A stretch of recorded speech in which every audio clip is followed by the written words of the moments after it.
atau bi amwalikum, dengan harta kalian, seperti para donatur yang membantu kemudian umat Islam dan para apologet untuk berjihad melawan orang-orang penghujat ini, atau bi anfusikum, atau dengan jiwa kita dengan melaporkan para penghujat kepada hak yang berwajib, kepada pihak yang berwajib.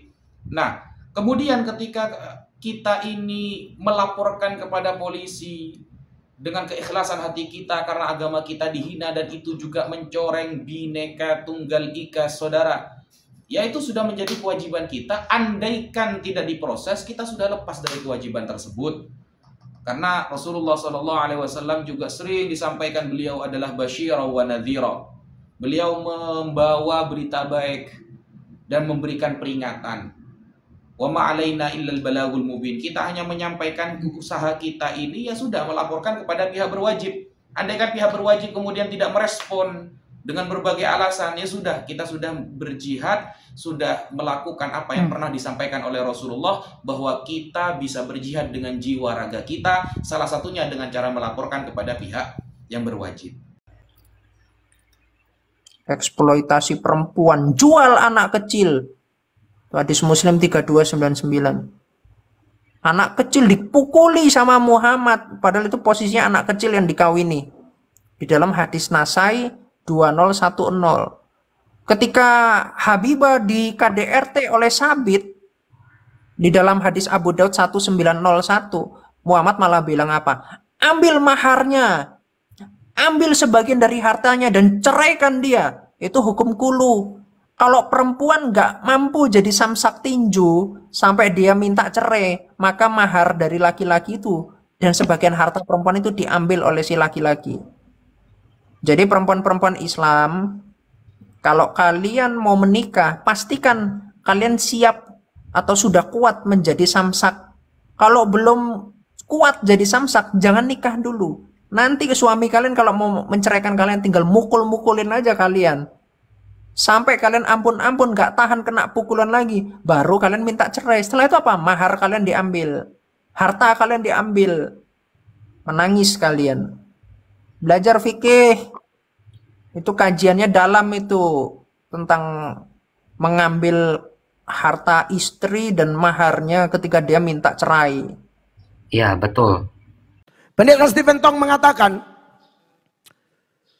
di mana ada kantong Kristen, di sana pun kebejatan moral gila-gilaan. Itu memang surveinya begitu. Lihat aja gereja-gereja di Eropa, Amerika, Australia. Banyak yang sudah beralih fungsi. Beralih fungsi jadi pasar, jadi mall, bahkan ada jadi masjid. Saya bersyukur loh, Indonesia mayoritas Islam. Saya tidak bisa bayangkan kalau Indonesia juga mayoritas Kristen. Ya, dipenuhi oleh pendeta-pendeta liberal, maka saya yakin mereka akan melegalkan juga seperti beberapa pendeta atau gereja di Australia, Amerika, Eropa yang sudah melakukan pemberkatan sejenis dengan alasan HAM dan lain sebagainya. Mereka tidak pernah memikirkan Alkitab, mereka hanya pikir HAM, mereka pikir hak asasi manusia bisa menggeser hak Allah. Kalau kau lakukan pemberkatan laki-laki dan perempuan begini kan sukacita. Saya tidak tahu, zaman ini kan tambah jahat. Amerika, Eropa, Australia, semua di muka gereja itu bendera LGBT. Indonesia ini mungkin karena kita ketimuran, norma-norma masih kuat. Dan mungkin juga ada kawan-kawan kita agama lain yang juga anti dengan LGBT. Kalau harap Kristen saya susah. Kristen ini paling gampang kompromi. Kalau harap Kristen saya susah. Kristen ini paling gampang kompromi. Ketemu orang Kristen, lihat aja gereja-gereja. Sorry ya, beta soalnya puji orang Islam gimana-gimana, tapi orang Islam tuh sulit loh terima LGBT. Assalamualaikum warahmatullahi wabarakatuh. Berjumpa lagi dengan Jadi TMK ya, channel yang mengedukasi dan menghibur.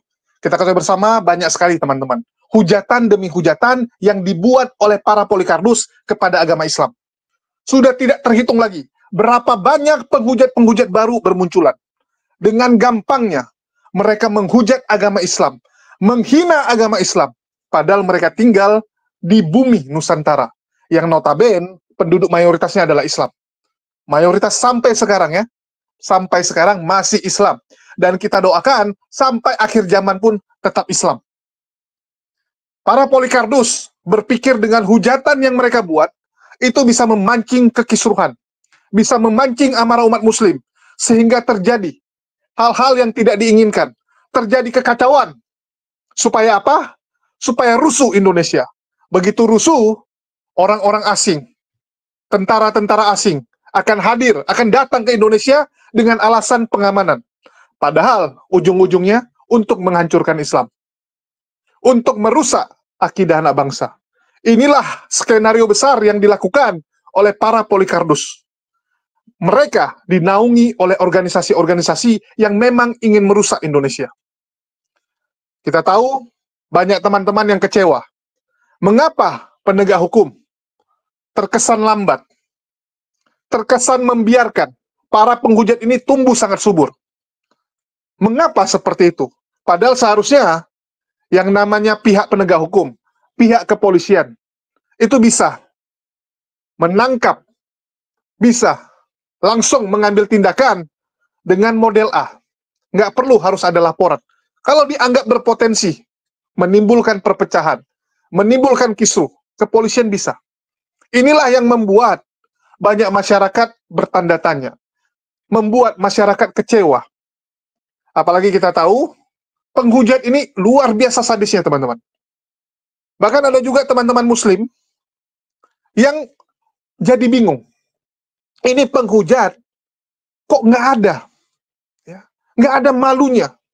Kok nggak ada takut-takutnya? Padahal mereka sudah melihat bagaimana para penghujat ujung-ujungnya selalu celaka. Selalu mengalami hal-hal yang buruk. Satu persatu penghujat ya, kita lihat bagaimana nasibnya. Sudah ada Ibu Uti Watimena, Kosman bin Sunet, Ali Markus, dan masih banyak lagi teman-teman. Kita lihat bagaimana nasibnya. Domba suci, atau domba kecil ya, saya nggak tahu namanya. Domba kecil kalau tidak salah. Ya, domba kecil meninggal saat terkena terkena apa teman-teman? Kalau teman-teman bilang terkena azab. Kan begitu. Setelah menghina, mengatakan mana Allahnya umat muslim. Menantang Allahnya umat muslim. Dan dijawab benaran.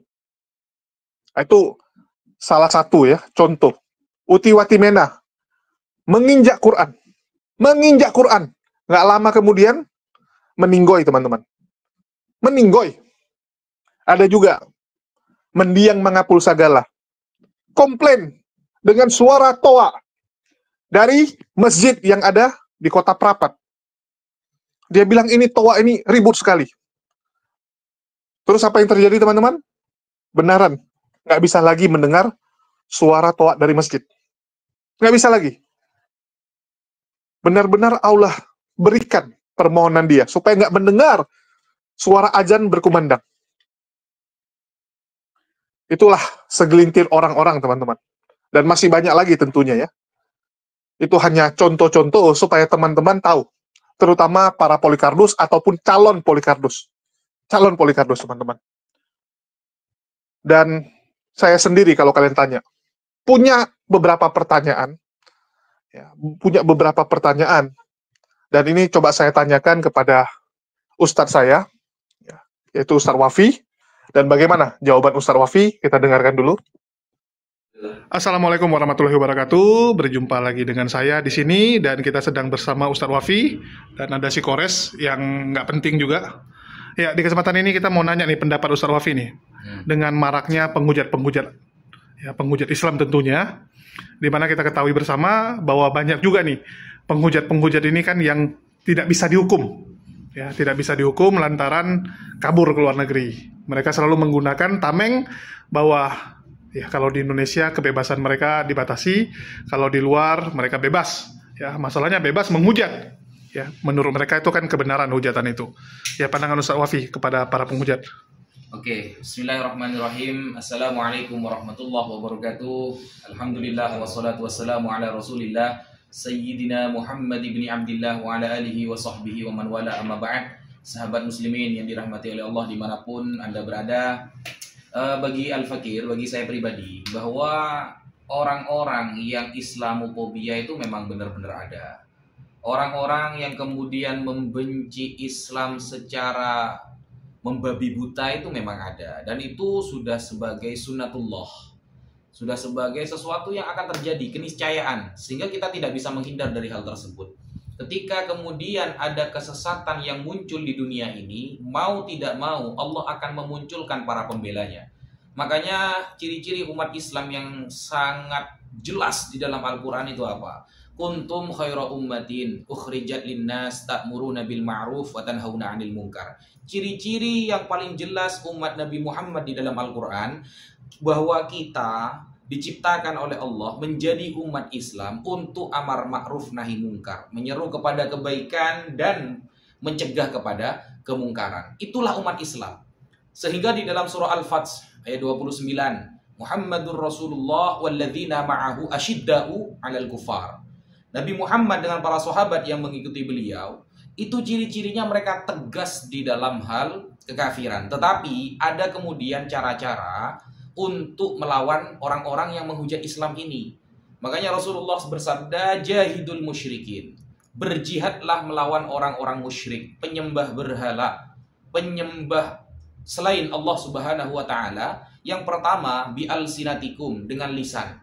Makanya ada kemudian apologet. Bisa kita berdiskusi, bisa kemudian kita itu berdakwah, berjihad melawan orang musyrik dengan lisan kita, seperti menyampaikan kepada umat atau dengan cara berdiskusi. Atau bi amwalikum, dengan harta kalian, seperti para donatur yang membantu kemudian umat Islam dan para apologet untuk berjihad melawan orang-orang penghujat ini. Atau bi anfusikum, atau dengan jiwa kita, dengan melaporkan para penghujat kepada hak yang berwajib, kepada pihak yang berwajib.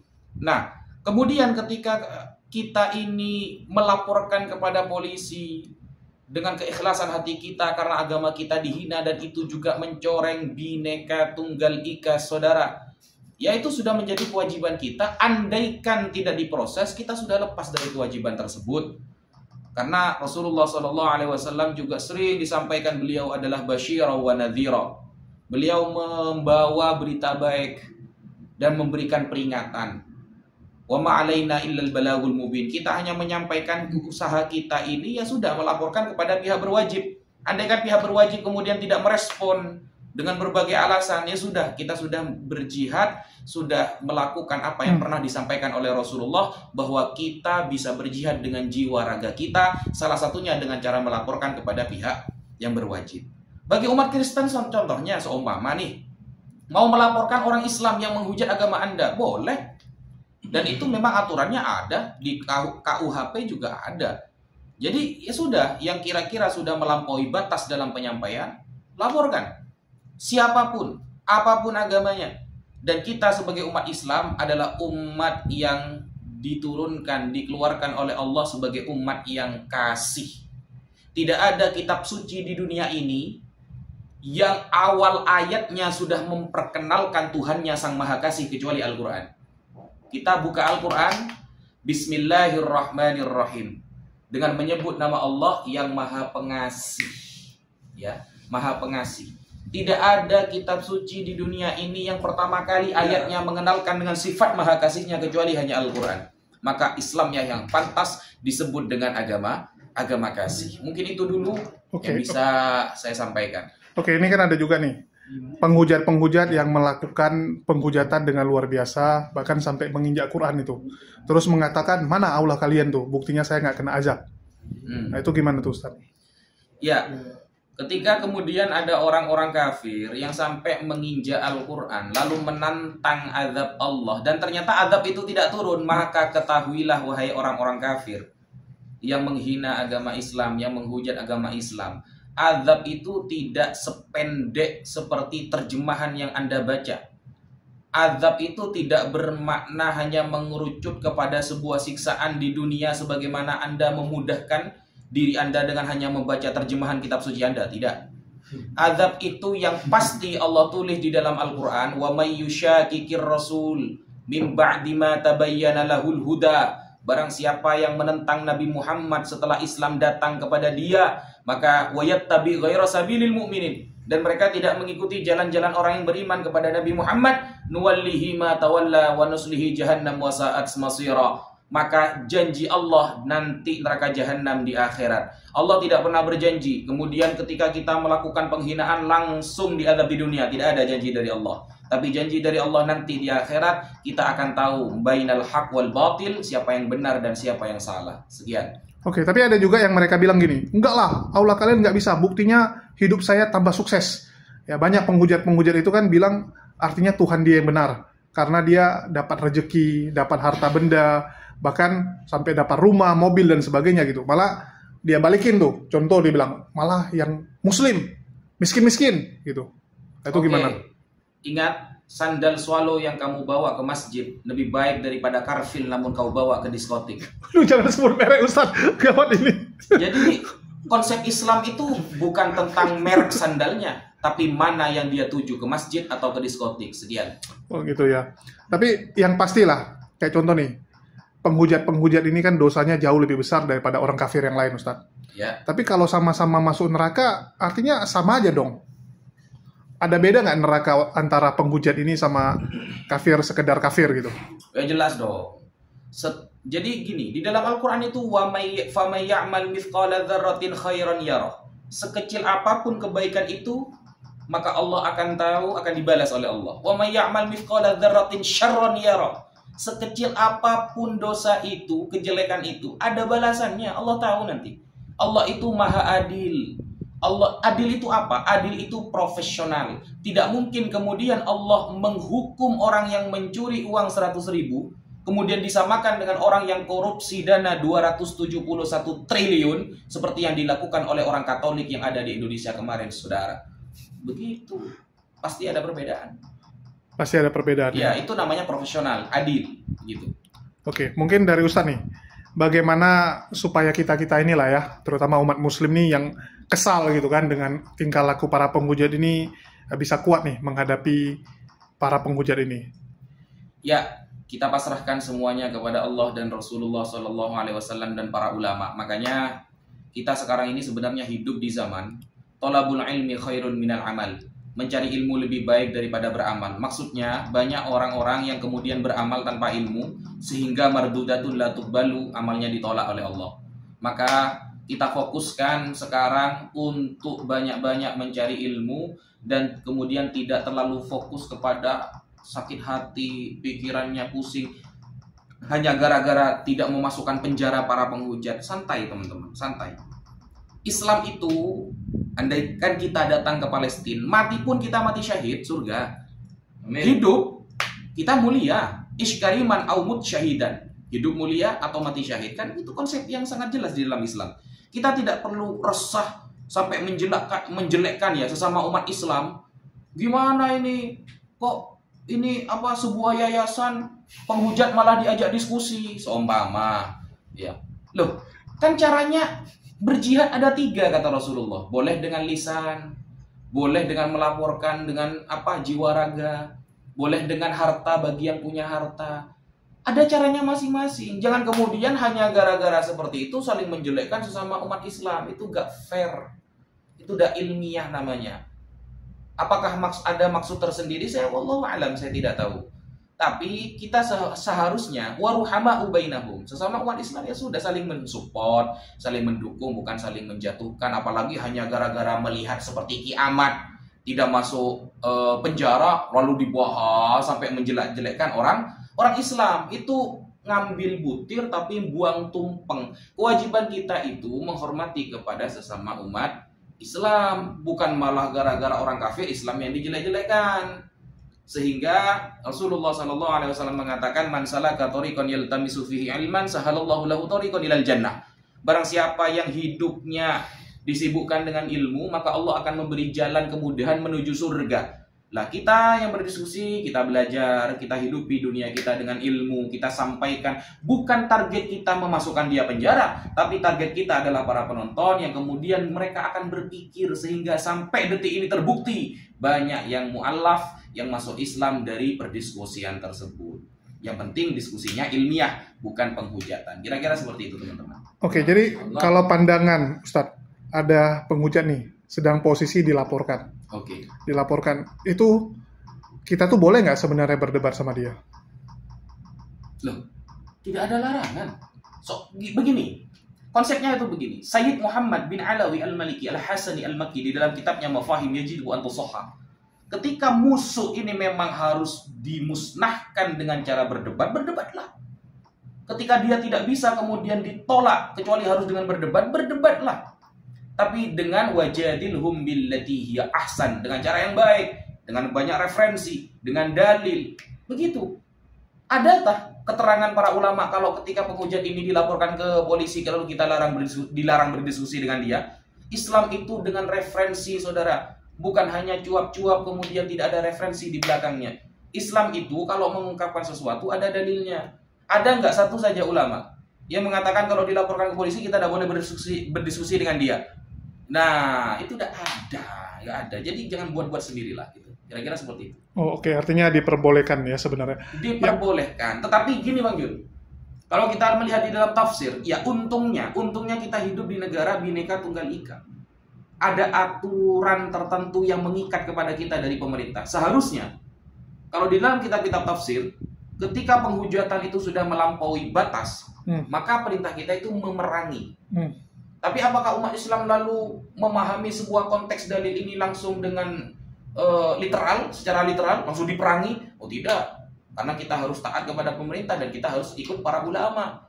Sehingga andaikan ini negara Islam, mereka harus diperangi.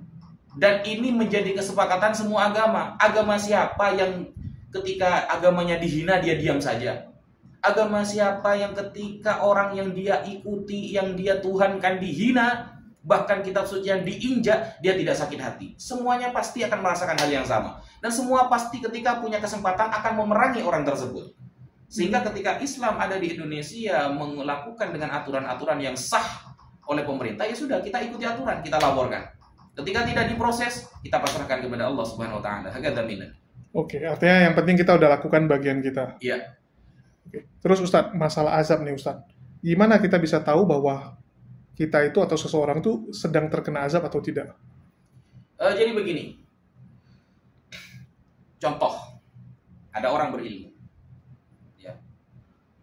Man izdada ilman wa lam yazdad hudan, lam yazdad minallahi illa bu'dan. Orang yang bertambah ilmunya, tapi ternyata faktanya dia tambah jauh dari Allah. Dia tambah tidak semangat beribadah, ya. Kemana-mana pakai celana pendek di atas lutut, membuka aurat seumpama. Itu menunjukkan bahwa ilmu itu adalah istidraj. Bukan nikmat, bukan ada suatu anugerah dari Allah, bukan. Berarti itu Allah sedang membenci dia sehingga apa yang dia inginkan dipasrahkan kepada dia oleh Allah. Dikabulkan karena Allah benci kepada dia. Nah, konsepnya bagaimana kita tahu itu azab atau itu hidayah dari Allah? Kita lihat ketika kemudian dia semakin ketat menjaga syariat, menjaga agama, berarti itu adalah hidayah dan pertolongan dan nikmat dari Allah. Tapi ketika dengan mendapatkan itu semua dia malah akrab sama orang kafir, untuk menjatuhkan umat Islam sampai di YouTube kan, diviralkan dan begini, berarti itu tanda azab dari Allah Subhanahu wa taala. Karena Allah tidak pernah mengajari seperti itu. Jadi nggak melulu soal sakit-sakitan, miskin, susah gitu, enggak ya? Ya, enaknya jadi umat Islam seperti itu. Sakitnya kita menjadi penghapus dosa. Dan itu tidak berlaku bagi orang kafir. Dan susahnya kita, resahnya kita, itu menjadi penghapus dosa. Jadi jangan pernah kemudian kita berpikir di dunia kita miskin, mungkin kita melarat, dan itu tidak akan ada balasan dari Allah. Allah akan memperhatikan kita. Bahkan Allah mengatakan, man taqarraba ilayya shibron, taqarrabtu ilayhi dhira'an. Barang siapa yang mendekat kepadaku satu jengkal, aku akan mendekat kepadanya satu dhira'. Gitu loh. Jadi kita itu enak lah sebagai umat Islam itu. Kenapa? Karena Nabi kita Nabi yang paling keren. Nabi Muhammad diturunkan kitab suci yang paling keren, Al-Quran, di bulan yang paling keren, Ramadan.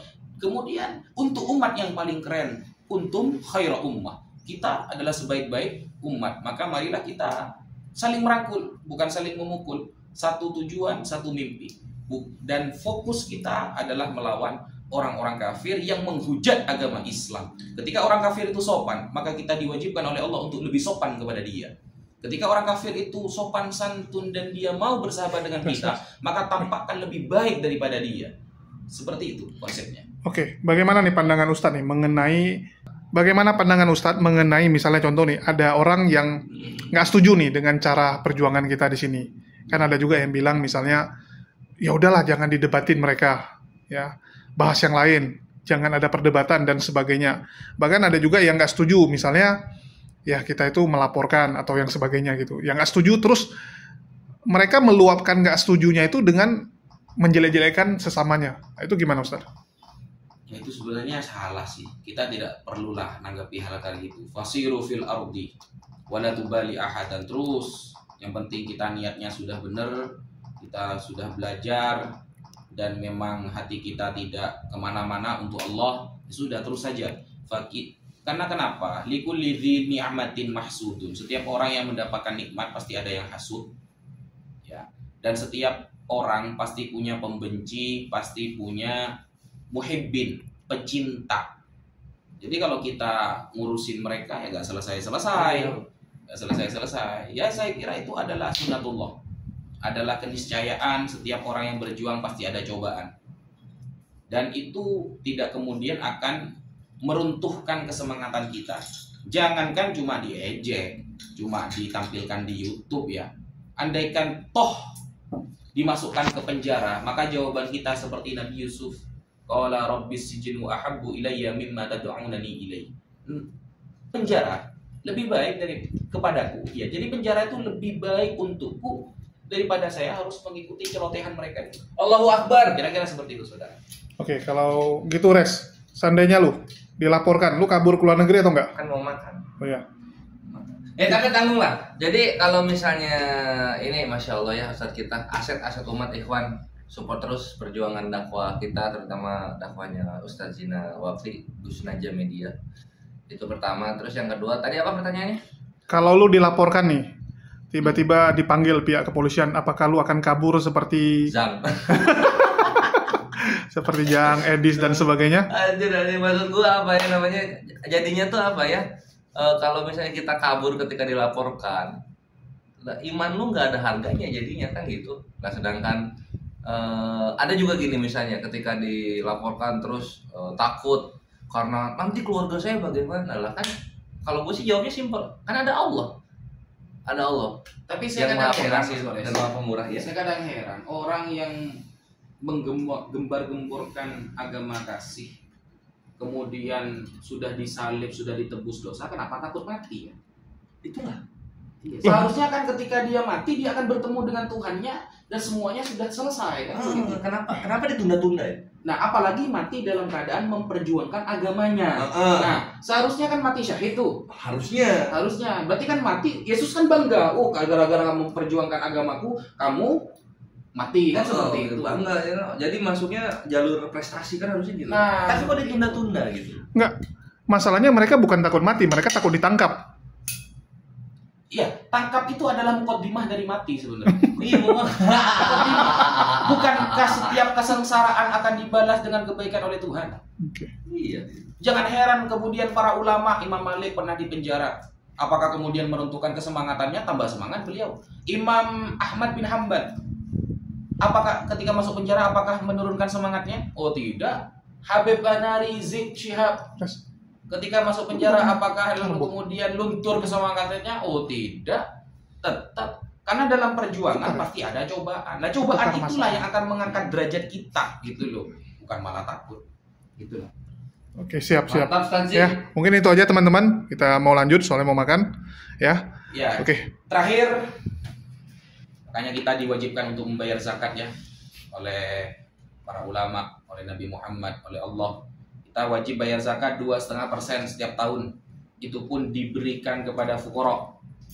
Kalau ada kemudian 10% per bulan diberikan kepada pendeta, ini ada perbedaan antara pungli dengan sedekah. Kira-kira seperti itu. Dan saya ingin mengajak berpikir gitu loh. Dan apa yang saya katakan ini saya ajukan kepada mereka yang suka menghujat Islam. Kita katanya Islam ini ngemis-ngemis, kan banyak ya yang bilang ya ngemis-ngemis pinggir jalan untuk masjid katanya. Donasi-donasi. Islam itu kewajibannya zakat 2,5% per tahun, itu pun untuk fuqara. Bukan setiap bulan 10% dikasih ke pendetanya. Jadi bedakan antara sodako sama pungli ya. Kira-kira seperti itu. Oke. Oke. Ya. Itu gua lagi deh. Enggak. Aku kasih nama makan aja. Ya mungkin itu aja teman-teman. Makan dulu. Makasih buat teman-teman semua yang udah nyimak. Di akhir kata saya ucapkan wassalamualaikum warahmatullahi wabarakatuh. Sampai jumpa di lain kesempatan. Jawaban yang luar biasa ya teman-teman. Ingat, dunia sementara teman-teman. Ini yang teman-teman harus camkan. Mungkin ada sebagian kalian yang punya tanda tanya seperti saya. Kok bisa ya? Para penghujat nih hidup enak. Udah kerjanya menghujat, dapat rumah, dapat mobil. Kan gitu. Terus, dengan bebas menghujat. Dengan bebas, teman-teman. Nggak ada hukuman. Ingatlah, teman-teman. Hukuman itu bukan di dunia yang adil. Di dunia ada, tapi belum tentu adil. Yang namanya manusia, subjektivitas. Terus, tangan-tangan yang ikut campur, itu banyak. Nggak segampang itu, teman-teman. Keadilan di dunia tidak segampang itu. Tapi ingatlah, penghakiman nanti. Nggak bisa lagi. Yang namanya Saifuddin, Paul Jang, Sofiatul, Ki Ahmad, Lidara, Pak Bom-Bom, sang penggugat, dan sebagainya. Nggak bisa lagi menghindar, teman-teman. Nggak akan lagi mereka bisa menghindar. Kalau di dunia, oke lah, main peta umpet mereka. Kabur sana, kabur sini. Nanti di hari penghakiman, hari kiamat, nggak bisa lagi mereka punya alasan. Udah close. Ya, nggak ada lagi. Kamu bisa buat alasan, nggak ada lagi kamu bisa bertobat. Oh, minta ampun. No. Jadi nggak usah kita ragukan itu, teman-teman. Daripada kita sakit hati, daripada kita menyibukkan diri dengan mendengar hujatan-hujatan mereka, hentikan. Hentikan kita dengar hujatan mereka. Mending kita fokus. Mending kita lakukan pekerjaan-pekerjaan yang bermanfaat, kegiatan yang bermanfaat. Kan begitu. Yang namanya penghujat tidak akan pernah habis. Dari zaman dulu sampai nanti kiamat. Jangan kita pernah berpikir, kita bereskan. Si A, si B, si C ditangkap. Maka hujatan akan berhenti. Enggak. Akan terus ada, teman-teman. Akan terus ada. Karena setan itu nggak mungkin membiarkan.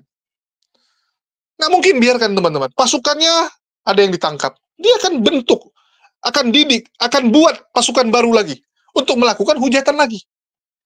Karena setan punya kuasa, punya kekuatan untuk mempengaruhi orang, punya kekuatan dalam memberikan kekayaan.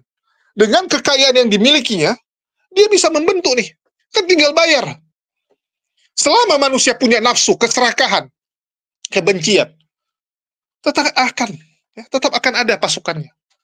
Nah, inilah yang dididik oleh Polikarpus ini. Bagaimana mereka menyebarkan kebencian demi kebencian.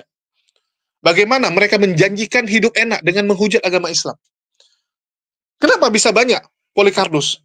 Karena ada yang ngasih contoh kan. Wak Donat. Ya.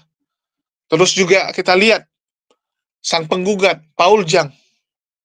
Terus juga Saifuddin. Selalu kor-kor apa? Enak menghujat. Kita didanai, kita dikasih uang. Kita bisa beli rumah, bisa beli mobil. Itulah yang membuat penghujat-penghujat yang lain bermunculan, termotivasi. Kita lihat Rudi Simamora yang sudah pernah ditangkap karena hujatannya. Dia bilang apa? Dia termotivasi melihat Wak Donat. Termotivasi karena Wak Donat bisa dapat rumah dan mobil. Dia pingin meniru jejak langkah itu. Sebelum nyampe, tergelincir. Sekarang mencoba lagi. Sekarang mencoba lagi, mulai eksis lagi, mulai membuat hujatan demi hujatan.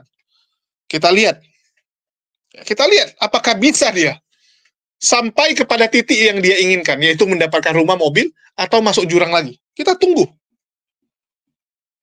Jadi bagi teman-teman, selama ada yang memberikan iming-iming, janji-janji, akan ada terus penghujat-penghujat ini. Yang bisa kita lakukan apa? Minta Allah berikan hati kita yang kuat. Berikan hati yang lapang. Supaya kita sanggup menghadapi cobaan ini. Minta Allah berikan kita kemudahan. Jadi bagi teman-teman, Polikarpus ini yang nggak akan musnah. Tapi ya kita berharap ada keadilan. Itu yang kita harapkan. Dan saya yakin, hidup mereka nggak akan tenang, teman-teman. Mungkin di medsos mereka bisa kowar-kowar, wah bla bla bla bla. Tapi kita lihat, penuh kegelisahan, penuh dengan ketakutan. Bagaimana dulu KC ngomong, Julius, Saya ya, kalau ada mobil bolak-balik lewat depan rumah saya ketakutan.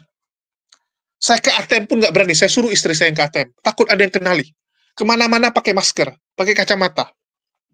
Takut. Untuk apa hidup seperti itu? Cobalah. Untuk apa?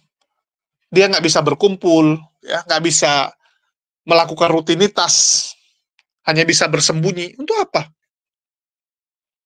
Ada duit pun nggak bisa dia nikmati. Ya, bagi dia mungkin dengan memberikan uang belanja kepada istri, anaknya bisa foya-foya, udah senang dia. Ya, itu kesenangan dia. Tapi apa gunanya? Toh pada akhirnya semua akan dipertanggungjawabkan. Kita di dunia kan sementara. Berkali-kali saya ingatkan, kita di dunia sementara. Apa sih yang kamu kejar? Apa yang kita kejar, teman-teman? Mereka ini kan hujat. Mereka pikir enak aja. Ya nggak apa-apa lah, kita hujat terus Islam. Ya, nggak apa-apa, hujat terus. Islam nggak akan melawan. Tapi kamu ingat, ya, kamu ingat penghakiman nanti itu ada dan kamu juga akan merasakan ketidaktenangan. Tidak ada damai, tidak ada sukacita di dalam hidup para penghujat ini. Itu kita sudah lihat bagaimana kepanikan. Kita ambil contoh sekarang, teman-teman. Mereka awalnya kemarin sangat senang. Yes! Ya, Ratu Entok ditangkap. Nora Aritonang akan kita tangkap. Bang Zuma, ya, Nandar, Riva, harus. Termasuk saya. Wah, kasus Julius di Polda Sumut. Kita push. Bagaimana ini gitu kan? Mereka kejar. Mereka gunakan segala cara. Harus ditangkap. Tapi apa yang terjadi setelah mulai nih umat muslim mengeluarkan pendapatnya, mengeluarkan suara, mengeluarkan unek-uneknya. Ini saya dengar, teman-teman, ya. Sudah mulai banyak nih ormas-ormas masyarakat, aliansi Islam, ya, yang ada di seluruh pelosok, seluruh daerah di Indonesia sudah mulai bergerak dan akan melaporkan para penghujat. Akan melaporkan. Bahkan saya dapat info A1, bukan info A1 lagi ya, karena surat pelaporannya sudah saya terima, teman-teman.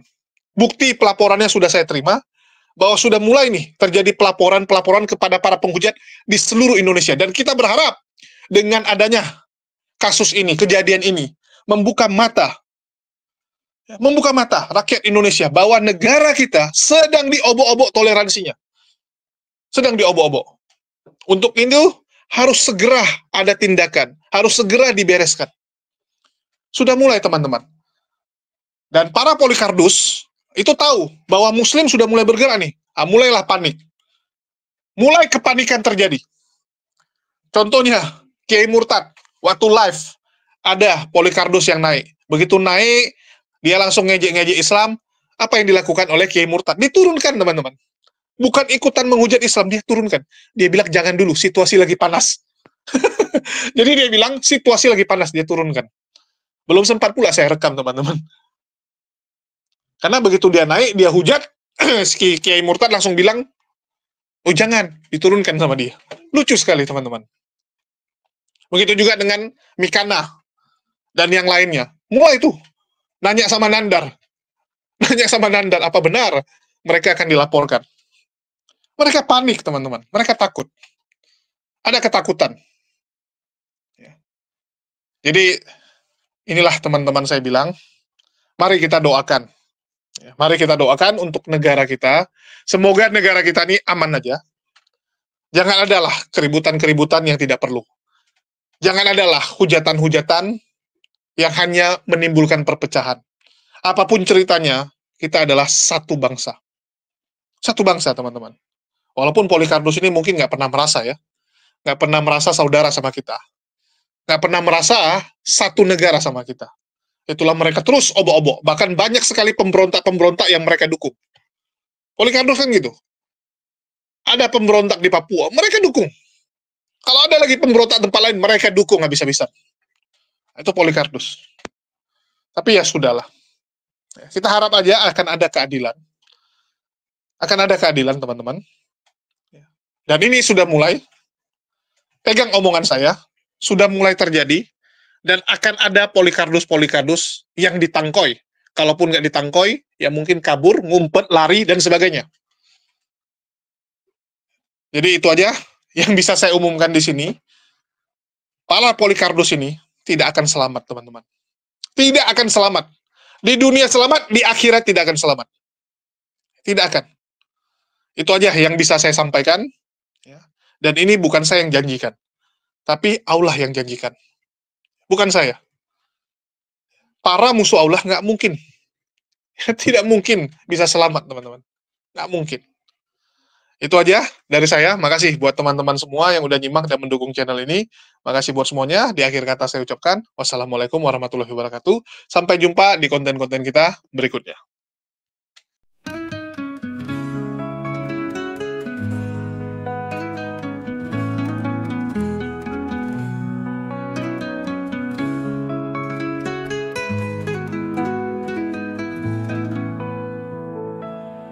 Di dalam gelap, kau mencari jalan, namun langkahmu terhenti di ujung malam. Kau pikir kata fitnah mengangkat derajat, tapi kebenaran tetap terang menyinari umat. Hanya Islam, kebenaran yang hakiki. Tiada Tuhan selain Allah yang abadi. Fitnah takkan pernah mengubah nyata. Kebenaran selalu menang pada waktunya. Jadi akal datang memberi cahaya, menuntun pada jalan yang penuh hikmah. Saifuddin terjebak dalam agama asumsi, tapi kebenaran Islam tetaplah bertahan.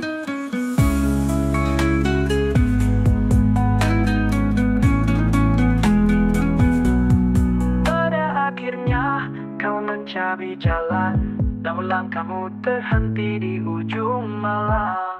Kau pikir kata fitnah mengangkat derajat, tapi kebenaran tetap terang menyinari umat. Hanya Islam, kebenaran yang hakiki. Tiada Tuhan selain Allah yang abadi. Fitnah takkan pernah mengubah nyata. Kebenaran selalu menang pada waktunya. Dari akal datang memberi cahaya, menuntun pada jalan yang penuh hikmah. Saifuddin terjebak dalam agama asumsi, tapi kebenaran Islam tetaplah bertahan. Hanya Islam, kebenaran yang hakiki. Tiada Tuhan selain Allah yang abadi. Fitnah takkan pernah mengubah nyata. Kebenaran selalu menang pada waktunya. Pada akhirnya setiap jiwa akan berpulang. Hanya amal dan iman yang jadi bekal. Saifuddin mungkin hilang dalam gelap, tapi cahaya kebenaran Islam takkan padam. Fitnah dunia takkan bertahan lama. Kebenaran Islam yang membawa cahaya. Dan pada akhirnya setiap jiwa tahu Islam adalah jalan yang benar dan satu.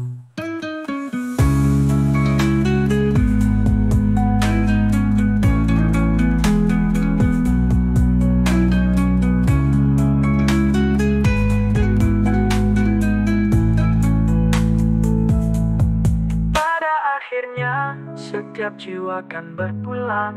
Hanya amal dan iman yang jadi bekal. Saifuddin mungkin hilang dalam gelap, tapi cahaya kebenaran Islam takkan padam.